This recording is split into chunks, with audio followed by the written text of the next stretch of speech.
Bonjour, je m'appelle Rika Komurata. Merci d'avoir visité l'atelier musical du village, volume 26.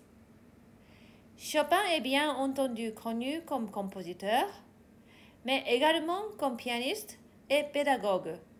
Tous ces côtés que je respecte profondément. Il a écrit les études alors qu'il était encore très jeune. Dans ses pièces, il s'agit bien entendu de technique, mais aussi de musique et de poésie. Pour nous qui voulons apprendre à jouer du piano, elles sont incontournables.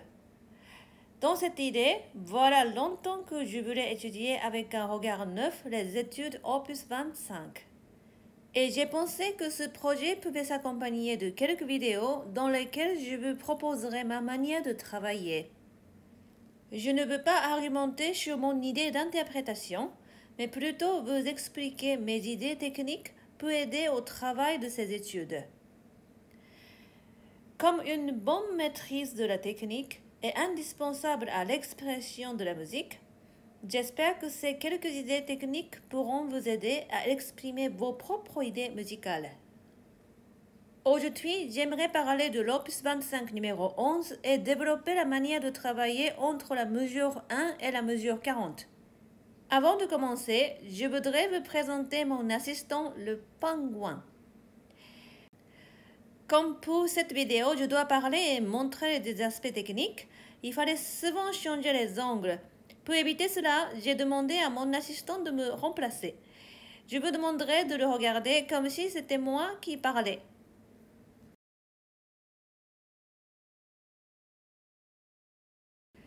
Les 4 premières mesures sont rarement travaillées et pourtant elles influencent beaucoup la suite et donnent envie de l'écouter ou pas.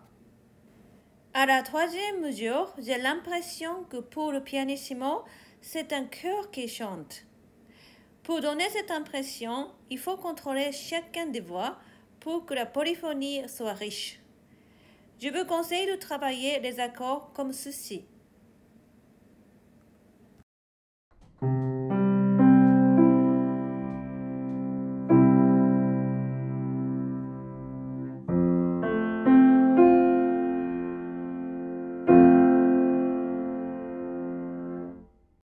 Pour prendre conscience de chaque voix, on égrène chacune des notes à partir de la basse vers le soprano, puis on joue l'accord. On essaie de trouver la meilleure balance. C'est aussi un excellent travail pour raffiner les oreilles. De mon avis, ce travail des accords est très utile. Voyons la 5e mesure. On remarque tout d'abord que Chopin écrit con brio, risoluto et la dynamique est forte. Dans les études 25-10 et 25-12, Chopin écrit con foco, ici con brio et risoluto. On peut donc imaginer un caractère vivant et fier.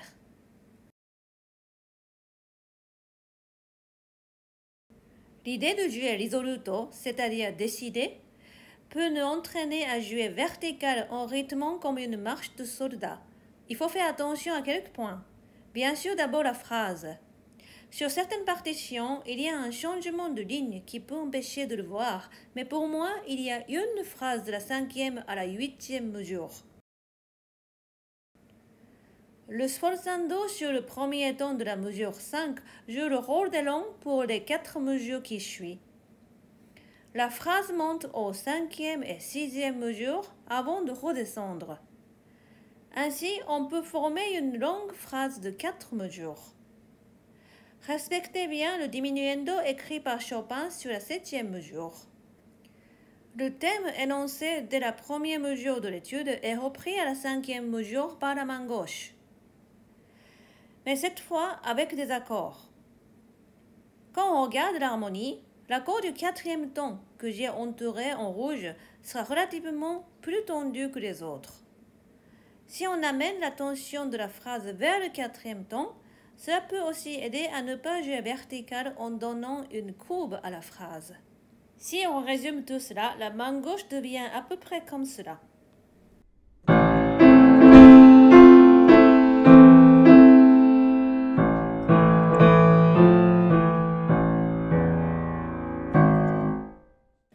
Pour que le pouce de main gauche chante bien, on peut travailler de cette façon.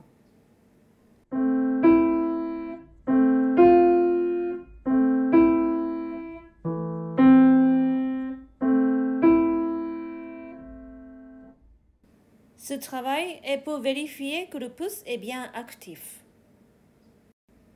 Quand on regarde bien la partition, beaucoup de liaisons sont marquées sur les deux mains. On ressent bien l'expression de la musique. Par contre, du 4e ton de la 11e mesure vers le 1er ton de la 12e mesure, il n'y a pas de liaison. Il en est de même pour tous les endroits similaires, ce qui prouve que ce n'est pas un hasard, mais une volonté de Chopin. Si on dit mi très précis, on a l'impression de conclure une phrase avec un caractère décidé.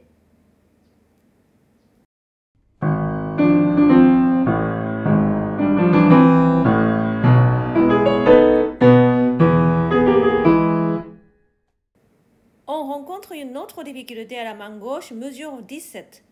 Ici, il faut faire attention à 3 choses. D'abord, que les doigts qui jouent la partie inférieure soient très actifs.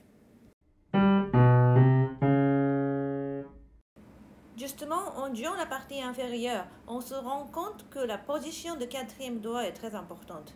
Si on le joue trop au bord, il va falloir pousser vers le fond pour jouer le do dièse avec le 5e. Comme ce n'est pas un mouvement naturel, on risque de rater cette note. Donc, exceptionnellement, il faut le jouer un peu vers l'intérieur du clavier et avec l'aide d'un léger mouvement du poignet, le 5e peut monter naturellement sur la touche noire.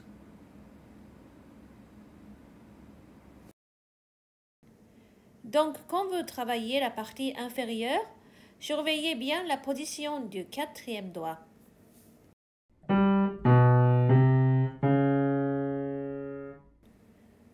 Le 3e point, c'est l'accord arpégé. Très souvent, un accord arpégé est joué avec un pouce qui frappe la note comme ceci. Et ce n'est pas contrôlé. Pour bien le contrôler, la note qui précède est très importante. On travaille en s'arrêtant sur cette note et on vérifie que le pouce est actif. Dans le cas ici, on s'arrête sur le si bémol. On vérifie que la main est bien en face et le pouce est bien contrôlé. Surtout ne jouez pas avec cette position. Pauvre lapin empathique, en travaillant opus 25 numéro 11, son bras est fatigué. On va essayer de chercher ensemble la solution. La fatigue du bras n'intervient pas brutalement. C'est l'accumulation de la fatigue qui la provoque. Chaque section technique doit être jouée sans fatigue ou tension inutile. Aujourd'hui, nous allons analyser la manière de travailler dans cette perspective. Dans les mesures que nous analysons aujourd'hui, on peut relever 4 sortes différentes de difficultés techniques. Les voici une par une. La première, c'est ce mouvement zigzag de la 5e mesure. Bien sûr, on travaille d'abord l'activité de chaque doigt, mais on peut ajouter ceci qui permet de prêter plus d'attention aux doigts qui jouent la partie inférieure de zigzag. En effet, souvent on essaye de sortir la partie supérieure, ce qui fait que la fatigue s'accumule à peu près ici.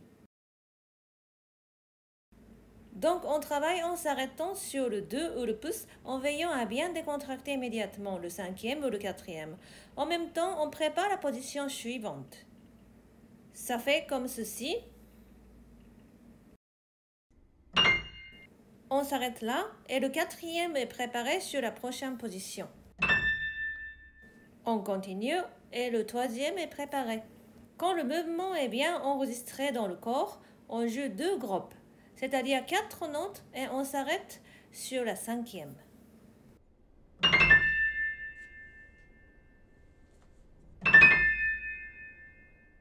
Puis on agrandit de plus en plus.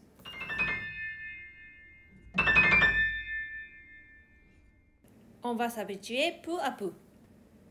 La prochaine difficulté, on la trouve à partir de la 9e mesure. C'est un peu comme un arpège que l'on déplacerait. C'est ce déplacement qu'il faut travailler. Quand on passe du quatrième doigt au pouce, la tendance est de passer le pouce sous la main. Mais dans ce cas, on se retrouve dans cette position. On bouge beaucoup et à cause de cela, le doigt perd sa stabilité. C'est donc très risqué de jouer comme cela. Le placement doit être ainsi fait que le dos de la main garde toujours la même direction vers le haut.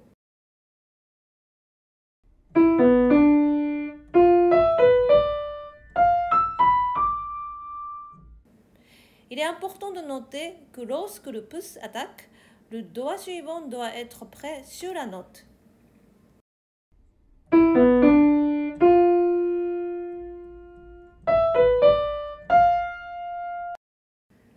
Pour la descente, on peut se fatiguer très vite si le doigt cinquième ou quatrième qui joue après le pouce n'est pas actif. C'est-à-dire qu'on ne fait que le poser. Dans ce cas, la fatigue s'accumule vers cet endroit.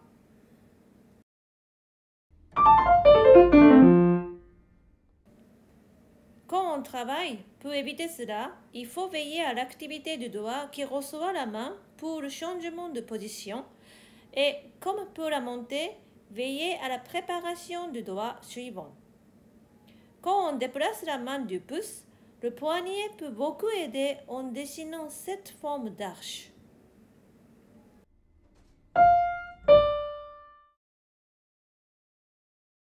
La troisième difficulté se trouve à la fin de la deuxième mesure. Si on pense sauter de si à mi, c'est très loin donc on va rater. La solution se trouve dans la note qui précède le si, c'est-à-dire le sol dièse. Il va jouer le rôle de pivot pour se déplacer de si à mi. On travaille au début en gardant le sol dièse.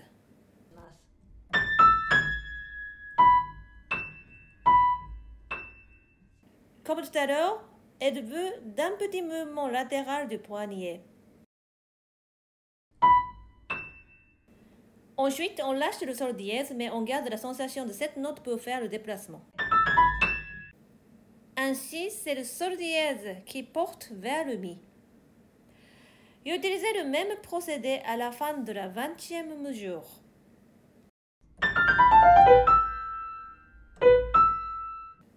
On travaille en gardant la note du milieu, ici le sol.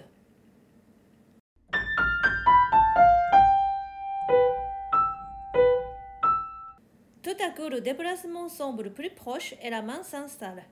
La dernière difficulté pour aujourd'hui, c'est à partir de la mesure 19. Les positions donnent à la main la sensation de devoir rester toujours ouverte. Travaillez cette sensation que juste après avoir ouvert la main, on ferme le plus vite possible pour revenir à la position naturelle. Regardez. Déjà la main se ferme. Bien entendu, quand on joue, on n'a pas le temps de penser à fermer la main, mais en gardant la même sensation, préparez la note suivante.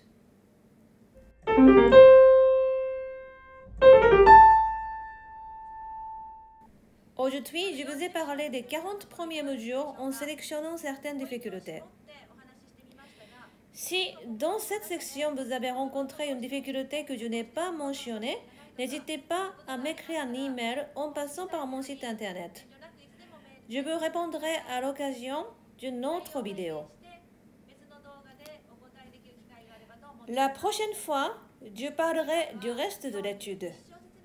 Puis, je développerai peu à peu les études de Chopin, tout en continuant à vous proposer aussi des sujets plus généreux en alternance. Merci d'avoir écouté jusqu'au bout et à la prochaine fois.